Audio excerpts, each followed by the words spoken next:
Bonjour, entre 150 et 200 caravanes sont entrées de force dimanche dernier sur un terrain privé à Saintes, près de Tubize. Un rassemblement d'environ 500 personnes qui a créé tension, panique et grosses inquiétudes pour les festivités du 21 juillet dans quelques jours. Alors les gens du voyage ont-ils d'autres choix que de forcer les portes? Les demandes de ces nomades belges, pour la plupart, étant systématiquement ou presque rejetées, comment peuvent-ils vivre en toute liberté dans leur propre pays? On en parle aujourd'hui avec Monsieur Emmanuel, président du Comité national des gens du voyage de Belgique. Merci d'être venu jusqu'à nous. Et Ahmed Hakim, directeur du centre de médiation des gens du voyage. Merci d'être là. Vous aussi, évidemment, réagissez, soyez pour ou contre. Alors, Manuel, comme la plupart des demandes sont refusées quand les gens du voyage veulent intégrer un terrain, est-ce que finalement les gens du voyage, comme je le disais en introduction, n'ont pas d'autre choix que de forcer leur installation et de rentrer de force? Disons, je pourrais dire qu'il n'y a pas d'autre choix d'adapter ou de faire ce que nous faisons. Oui, malheureusement. Malheureusement, bien sûr. Pourquoi? Parce que nous essayons quand même depuis des années à lutter pour créer, pour faire, pour avoir donc des stationnements, recevoir les gens du voyage. Mais je m'aperçois que c'est quasiment impossible d'obtenir ou de faire quelque chose pour les gens du voyage. Vous n'êtes pas les bienvenus. Nous ne sommes pas les bienvenus. Ahmed Hakim, il y a d'autres solutions, il y a des solutions plus sages que celles dont on témoigne aujourd'hui? Oui, bien sûr. La plupart des bourgmestres, je dirais, sont responsables de la gestion de leur commune. Et donc là, il est clair qu'ils ne peuvent pas accepter le fait accompli et ils ne peuvent pas accepter de voir arriver 150 à 200 caravanes sur un terrain sans demande préalable. Alors j'entends bien que ces demandes sont souvent refusées. Vous êtes conscient de ça? Bien sûr, mais il faut toujours essayer d'organiser les choses préalablement avec les autorités. Il n'y a pas d'autre solution possible. D'accord. Alors justement, les autorités locales ont réuni depuis lundi à Saintes les différents services de secours, de police, pour que la sécurité puisse être assurée. Le premier échevin tubizien a déclaré, j'aimerais qu'on se penche sur cette phrase, ces voyageurs sont les bienvenus chez nous, mais ils devront idéalement quitter les lieux avant le 21 juillet, date à laquelle une importante manifestation est programmée sur le terrain occupé. Manuel, est-ce que c'est envisageable, après une semaine, qu'ils quittent un terrain ou c'est trop tôt? Disons, en réalité, il est vrai, c'est toujours trop tôt. Vous les avez eus en ligne? Vous les connaissez, ces gens du voyage qui sont là? Ces gens, nous avons bien sûr des liens, nous les connaissons. Il est vrai que c'est beaucoup trop tôt, parce qu'un groupe tel que ça, c'est quand même, ça demande aussi une organisation à faire. Et au bout d'une semaine, c'est beaucoup trop tôt. Ce que nous demandons aux communes... L'organisation, ça veut dire quoi? Pour l'électricité, pour l'eau? L'électricité, l'eau. Il faut savoir que ce rassemblement n'est pas simplement un rassemblement de dire qu'il y a des caravanes, mais ce rassemblement a un but, c'est un but religieux. Parce qu'il y en a plus que d'habitude. D'habitude, c'est 40, et là, si on est à 200, c'est quoi alors? Ce groupe-là, ça se fait par exemple 10 à 15 fois par an. D'accord. C'est un groupe qui est évangélique. D'accord. Donc il y a pour but d'aller vers les familles ou que les familles puissent venir se rencontrer, donc pour écouter cette parole qui est de l'évangile. D'accord, ok. On va passer tout de suite au témoignage qui marque. On a un journaliste de la rédaction qui était sur place quand les caravanes sont arrivées, François Genette. J'aimerais qu'on l'écoute. Les habitants de Saintes que nous avons tenté d'interroger ce matin ont tous refusé l'interview malgré tout. Ils nous ont fait part de leur inquiétude par rapport à l'arrivée de ces gens du voyage. Il règne véritablement une tension palpable dans le village ce matin. On parle vraiment de peur. Alors Ahmed, d'où elle vient cette peur des habitants face aux gens du voyage? Je dirais qu'il faut comprendre que, quels que soient les habitants, vous, moi, si on voit arriver 150 à 200 familles qui s'installent près de chez vous, que vous ne les connaissez pas, il est tout à fait normal de se poser des questions et d'avoir peur, pas de l'inconnu, mais d'avoir peur des inconnus.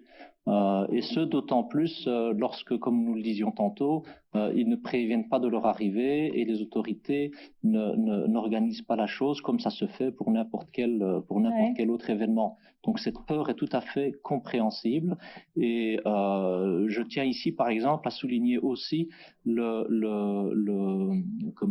très grande maturité, la très grande responsabilité, en particulier du bourgmestre faisant fonction, M. Pinte, qui a su gérer l'arrivée inopinée de ce grand rassemblement et a su gérer aussi les relations avec les habitants. Ça veut dire quoi, su gérer? Bien gérer, vous voulez dire pas dans la violence? Ça veut dire ça, bien géré? De toute façon, pas dans la violence. Oui. Je pense que c'est déjà un premier critère de bonne gestion. Oui. La deuxième chose, je pense qu'il a su avoir les mots justes, tant vis-à-vis des gens du voyage pour faire baisser la tension, il y a eu un dialogue tout de suite, que vis-à-vis des habitants.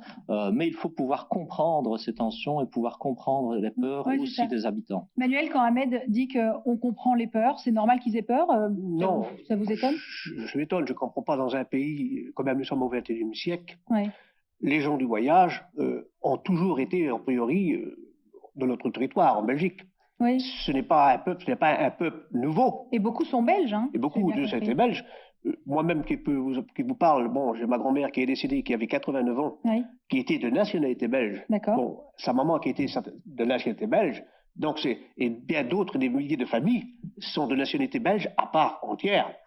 Vous-même, vous êtes né en Belgique? Je suis né en Belgique. Oui. Bon, vous savez, je vais vous dire une chose. On parle de la peur. Oui. Mais cette peur n'est pas toujours justifiée, elle n'est pas justifiable pour avoir peur des gens du voyage. Mais alors ça vient d'où, cette peur? Vous savez, je crois que ce qu'on a besoin, surtout dans notre pays, en Belgique, parce que j'ai voyagé pas mal, c'est qu'en Belgique, nous avons gardé quand même notre ancienne chose, la peur des gens du voyage. La peur des dégâts, ils sont là, qu'est-ce qui va se passer? Mais ça vient d'où? Justement, c'est quelque chose que les gens ont gardé, qui n'ont pas changé, qui n'ont pas évolué. D'accord. Et je crois que lorsqu'on regarde les gens du voyage, premièrement, avant de juger une personne, avant d'avoir peur, avoir une crainte, il faut les connaître. Oui. Et il faut connaître, parce que nous sommes quand même de ce pays, nous sommes ce beau pays. Bon, ce que nous voulons apporter, nous, ce n'est pas la détérioration ou aller perdre des choses. Au contraire, ce que nous voulons, c'est que les gens puissent venir même chez nous à la caravane, boire du café et discuter avec nous. Et ils seront bien reçus, la porte est ouverte. Vous avez déjà vécu ça? Bien sûr, j'ai déjà vécu ça. Et ça, c'est mon appel, c'est mon témoignage de dire, venez chez nous avant de nous juger, avant de nous discriminer. Il faut connaître les gens, il faut apprendre à les connaître. Oui. Et si vous permettez, j'ai une chose à dire. Vous savez, si vous me présentez un fruit, et je serai insensé de dire qu'il n'est pas bon tant que je ne l'ai pas goûté. Les gens de voyage, c'est le même. Avant de les repousser, avant de les préjuger, il faut déjà les connaître, les côtoyer, discuter avec eux, et vous allez voir qu'ils vont changer d'opinion. Oui, on vient de voir un très beau visuel, on s'arrête là-dessus. Alan, notre réalisateur, a bien travaillé ce matin. Voleur de poules, alors ça, on l'a beaucoup entendu pour les gens du voyage. Bien sûr, mais ça, c'est... C'était vrai à l'époque ou pas? Pas tellement à l'époque, il y a des décennies, il y a des dizaines d'années, il y a des centaines d'années. Mais à l'heure actuelle, maintenant, les poules, c'est tellement bon marché que tout le monde peut se l'offrir. Oui. Ahmed? C'est-à-dire que, encore une fois, ce que Manuel propose ici est tout à fait intéressant. Effectivement, l'inconnu renforce et crée la peur, et la rencontre permet au contraire de créer la confiance. Mais ce n'est possible que lorsque les autorités gèrent la situation des gens du voyage. Et il faut encore, je dois le redire, que c'est très très difficile de le faire, en tout cas pour des très grands groupes, sans que ce soit organisé au préalable. Alors vous avez dit tantôt, effectivement, pour les groupes jusqu'à une quarantaine de caravanes, ça c'est quelque chose. Et d'ailleurs à Tubize, ils le gèrent relativement bien et ça n'a jamais posé de problème, et dans d'autres communes aussi. Mais pour les tout grands groupes, effectivement, j'ai entendu des gens du voyage qui disent leur porte est toujours ouverte. Ça c'est très très important, et ça je pense qu'on le dit aussi aux habitants. Mais la surprise provoque aussi la peur, et donc le dialogue et la rencontre, effectivement, comme vous le proposez, permet de dépasser cette peur et de renforcer, de créer. Mais Manuel, sincèrement, quand vous arrivez quelque part, est-ce que ça fait quand même pas partie de votre philosophie de pas prévenir, de pas prévoir votre arrivée sur un terrain, de votre mode de vie, quoi, d'aller où vous voulez, quand vous voulez, non? C'est-à-dire ceux qui ne connaissent pas et ceux qui ne connaissent pas la vie des gens du voyage, ce n'est pas comme ça que ça se passe.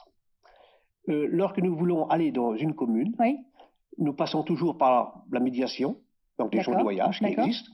Donc vous avez un contact dans les communes? Nous avons un contact, nous leur faisons part auquel que nous voudrions se rendre dans une commune. D'accord. Nous envoyons... Vous donnez des dates? Vous donnez des chiffres? Bien sûr, nous faisons des fax. Et malheureusement, il faut le dire, les réponses que nous obtenons, à 98%, si ce n'est pas 100%, c'est un refus. Alors, leur parole, leur argument, c'est que nous n'avons rien contre les gens du voyage, mais pas chez nous. Mais c'est ça, chez l'autre, c'est toujours mieux. Voilà. J'ai eu en ligne Maria, en préparant cette émission. Maria, elle habite à Saintes, justement. Elle est à 200 mètres des caravanes, elle les voit de sa véranda.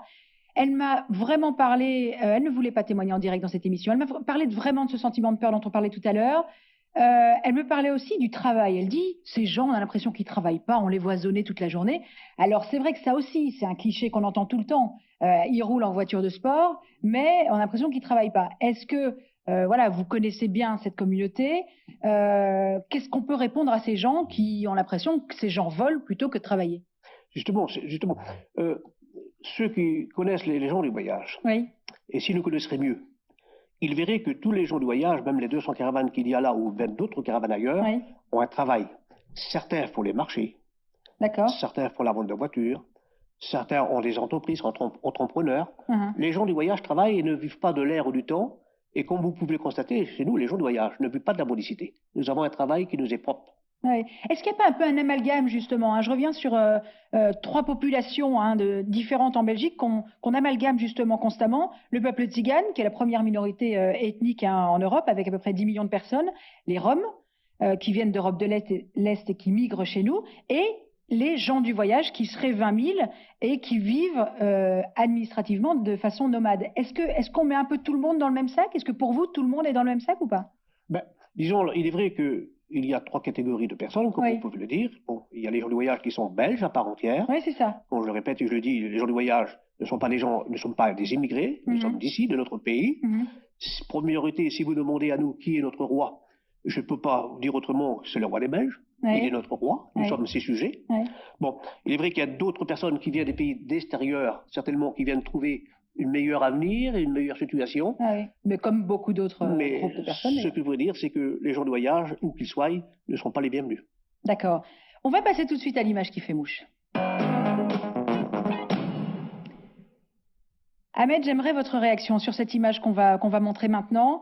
Des tranchées creusées. Ça va revenir certainement dans vos souvenirs. C'était à Marcinelle, c'est la société de logements sociaux, justement, la Sambrienne, qui voulait interdire l'accès à l'un de ces terrains aux gens du voyage. C'était un terrain de 2 hectares, et qui justement avait tranché, n'avait pas hésité à trancher un fossé d'1 mètre pour ne pas que les caravanes puissent entrer. Ça, Ahmed, est-ce que c'est tolérable dans un pays comme la Belgique? Ou c'est normal? Il est clair que nous sommes plutôt pour le dialogue, plutôt que pour le bulldozer. Est-ce qu'il y a un dialogue aujourd'hui avec les gens du voyage?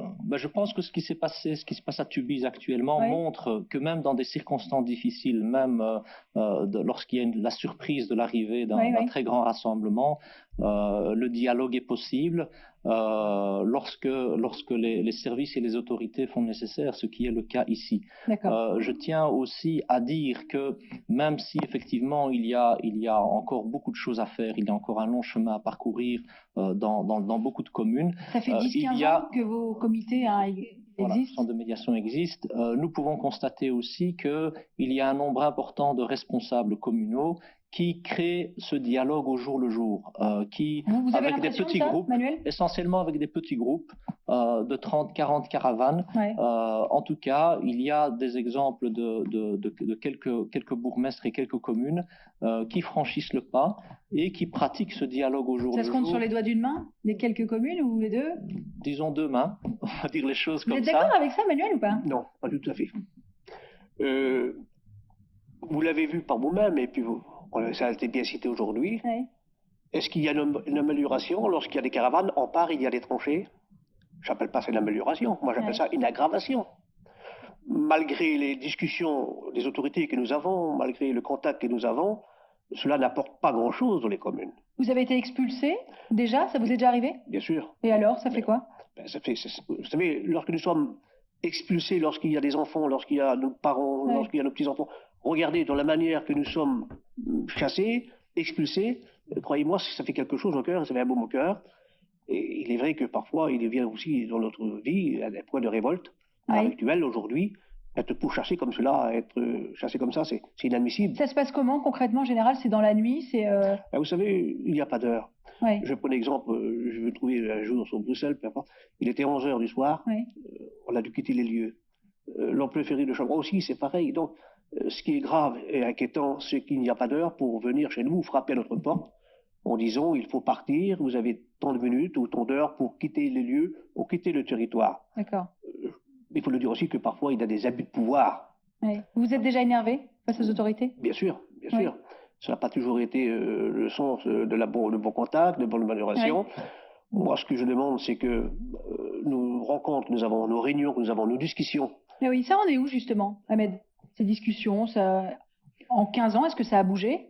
Je pense que ça a bougé. Déjà, le débat ici le montre. On parle de gens du voyage. Maintenant, je dirais au niveau des autorités communales et locales, les bourgmestres ne se posent plus la question que vous posiez tantôt. Il n'y a pas d'amalgame qui est fait avec des personnes qui viennent de l'autre bout du monde. Je dirais, nous savons très bien que la plupart des gens du voyage sont essentiellement belges ou éventuellement en provenance de France ou de l'un ou l'autre pays limitrophe. Le gros problème, c'est le fait que lorsqu'un groupe arrive dans une commune, je dirais, un bourgmestre est relativement démuni aujourd'hui. Il est vraiment démuni sur le plan notamment réglementaire. Alors il y en a qui franchissent le pas et qui essayent de... Mais est-ce que ça va mieux qu'il y a 15 ans? Non. Moi, ce que je veux vous dire, je le dis haut et fort, il n'y a aucune commune qui est prise d'assaut. Lorsqu'il arrive le mois de mars-avril, il y a des circulaires qui sont envoyés dans chaque commune. D'accord. En disant, pour annoncer il y aura, vous pouvez arriver, je crois même sur certains ministères, pour une circulaire en disant qu'il faudrait prévoir un passage pour les gens de voyage. D'accord. Ça n'arrivait pas il y a 15 ans, donc ça c'est un peu mieux, non? Non, c'est moi vous dire que ça sert à rien. Ça sert à rien. Vous savez, même que nous parlons avec nos hommes politiques, avec tout le respect qu'on leur doit, lorsque nous sommes en phase 2, ils vont jamais nous contredire, ils vont toujours nous donner raison, mais en réalité, nous ne verrons rien devenir. Et vous avez de l'espoir pour vos enfants, vos petits-enfants? Ça risque de changer ou pas? Mais il faut qu'il y ait un espoir. Il faut qu'il y ait un espoir, parce que nous sommes... Il a raison de l'avoir, cet espoir, Amen? Oui, je pense, parce que vous parlez de cette circulaire et de ce courrier qui est envoyé aux alentours du mois de mars à toutes les communes. Pour avoir entendu, ne fût-ce que le bourgmestre faisant fonction à Pinte il y a quelques jours, nous savons très bien que ça a eu déjà un effet, puisqu'il prévoit, je dirais, d'accueillir les gens du voyage, mais en plus petit groupe. Là, on parle encore une fois de 150 à 200 caravanes. Lui parle d'une quarantaine de caravanes. Et donc, il faut absolument garder espoir. Maintenant, peut-être qu'une des solutions serait d'élargir un peu ces expériences plutôt que de rester à quelques communes volontaires, de faire sur l'ensemble des communes. Ça, ce serait peut-être, je dirais, une des solutions envisagées. On passe les dernières minutes. Manuel, qu'est-ce que vous avez envie de dire aux téléspectateurs aujourd'hui? Quel est le message que vous avez envie qu'ils retiennent vraiment pour de bon? Le message que je voudrais apporter, surtout, c'est de le rassurer, première chose. Lorsqu'il y a un groupe, quel que soit le nombre de caravanes, voilà, c'est les rassurer que nous sommes là pas pour créer un désordre, pas pour aller prendre quoi que ce soit, mais il faut qu'ils puissent nous comprendre, c'est qu'aujourd'hui, dans notre pays, en Belgique, il n'y a ni endroit ni lieu pour recevoir ces personnes. Vous savez, ce que je veux dire, c'est que dans les communes, il y a un projet pour chaque chose. Il y a un projet pour les écoles, mais aucune commune dit, tiens, il y a un emplacement, vous pourrez le donner pour les gens de voyage, lorsqu'ils sont de passage. Amen, c'est à vous. Oui, moi je pense qu'il faut garder espoir, comme je le disais tantôt, de la région wallonne en passant par les provinces jusqu'aux communes. Je pense que les autorités sont conscientes qu'il y a un problème. Maintenant, ça reste difficile à mettre en œuvre sur le plan local, mais en tout cas, elles sont conscientes et certaines agissent tout à fait dans le bon sens, avec les responsabilités qui sont les leurs, même si des difficultés, des tensions telles que celles-là existent encore. D'être venu débattre dans cette émission. Merci à vous d'être tous les jours plus nombreux à nous suivre dans Pour ou Contre. Tout de suite, RTL Info 13h, c'est Luc Gilson. Demain, question existentielle pour nos spécialités. Pour ou contre le topless. À demain.